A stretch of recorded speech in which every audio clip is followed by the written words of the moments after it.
Hey there! Ever wondered how to transform classic lasagna into something extraordinary? Today, I'm sharing my game-changing salmon and spinach lasagna recipe that'll blow your mind. It's creamy, it's fancy, and trust me, it's easier than you think. Let's make dinner unforgettable. All right, let's kick things off by preheating our oven to 200 degrees Celsius, or 400 degrees Fahrenheit for my friends across the pond. While that's heating up, we can get everything else ready for this amazing salmon and spinach lasagna that I'm super excited to share with you. Now, let's get our salmon going. Cut those beautiful fillets into nice, chunky pieces. About bite-sized is perfect. Get your pan nice and hot with that olive oil, and we're going to give these pieces a quick kiss of heat, just about 1 to 2 minutes. We're not looking to cook them through. Just get a nice little sear on the outside. Time to add our spinach to the party. Drop those fresh leaves right into the pan with our salmon. They'll start to wilt almost immediately. That's exactly what we want. Just give everything a gentle stir for about a minute until the spinach starts to soften but still maintains that gorgeous green color.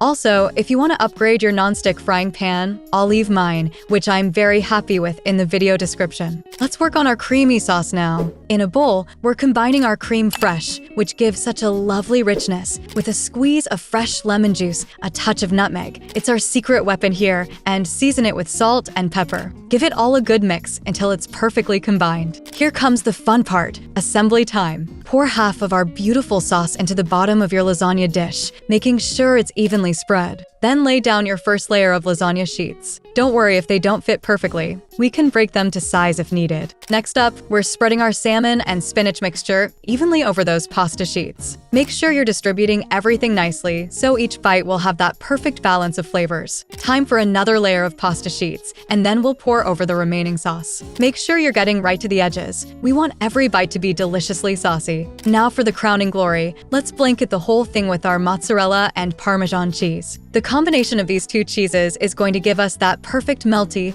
golden top that everyone loves. Into the oven it goes for about 35 to 40 minutes. You'll know it's ready when the top is beautifully golden brown and bubbling around the edges. The cheese should be melted and starting to get those lovely brown spots that add such amazing flavor.